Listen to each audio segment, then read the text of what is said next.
இப்போ பார்த்தீங்கன்னா, நான் ஏற்கனவே சொன்ன மாதிரி இன்னைக்கு வந்துட்டு செகண்ட் ப்ரோமோ ரிலீஸ் ஆயிருக்கு. கானா வினோத் அண்ணாக்கு தான் ஒரு ரோஸ்ட் குடுத்துருக்காரு விஜய் சார்.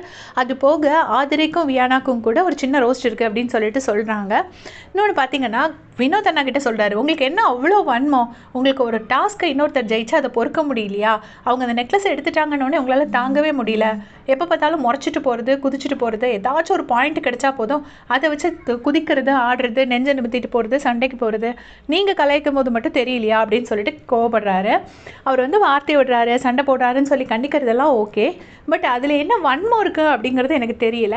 விஜய் சார நீங்க பார்த்தீங்கன்னா, நெறைய இடத்துல வன்மம்ங்கிற வார்த்தைய யூஸ் பண்றாரு. வன்மத்தோட விளையாடுறது வந்து எப்படின்னா, ஐயோ! இவன எப்படியாவது அமுக்கிரணும், இவன் முன்னுக்கு வந்துரவே கூடாதுன்னு நெனச்சு அடக்குறது. அந்த மாதிரி எதுவும் வினோத் அண்ணா பண்ற மாரி எனக்கு பார்க்கறதுக்கு தெரியல. கோபப்படுறீங்க, கிரிட்டிசிசம் அக்செப்ட் பண்ண மாட்டேங்கிறீங்கன்னு சொல்றது ஓகே.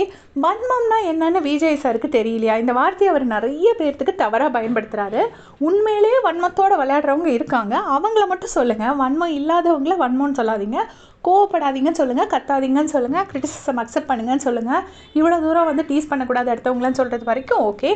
அதுக்கப்புறம் என்ன சொல்றாருன்னா, உங்க ஆட்டத்துல ஜெயிக்கணும்னா, நீங்க வேற ஏதாவது ஸ்ட்ராட்டஜி தான் திங்க் பண்ணணும். காயப்படுத்துறது, கத்துறது, அடுத்தவங்கள குறை சொல்றது, சண்டை போடுறதுனா மட்டும் நீங்க ஃப்ரண்ட்ல வந்து நிக்கிறீங்க. ஏதாச்சும் திங்க் பண்ணி ஐடியா குடுக்கணும்னா, நீங்க பின்னாடி போயிடுறீங்க அப்படின்னு சொல்லிட்டு சொல்றாரு. அவரு தான் வந்து கானா வினோத் அண்ணா தான் கூப்பிட்டு கமருதினியும், சபரிக்கும் ஒரு இது குடுப்பாரு. நம்ம இப்போ போய் எடுக்கலாம் அப்படின்லாம் சொல்லிட்டுலாம் போவாரு. எல்லாமே பண்ணியிருக்காரு. ஆனா வந்து இந்த வன்மங்கிற வார்த்தைக்கு அவர் வந்து ஆப்ட் இல்ல அப்படின்னு நான் நினைக்கிறேன். மற்றபடி இவர் கிரிட்டிசிசம் கொடுக்கறது வந்து ஒரு வகையில் நல்லது தான். ஏன்னா தட்டி கொடுக்க தான் அவங்களும் வந்து அவங்கவுங்க தப்பை சரி பண்ணிட்டு ஃப்ரண்ட்டில் வருவாங்க. அது அவங்கள வந்து இந்த டாப் 3ல டாப் 1ல கொண்டு போகிறதுக்கு ரொம்ப ஹெல்ப் பண்ணும் அப்படின்னு நான் நினைக்கிறேன். உங்களுடைய கமெண்ட்ஸ்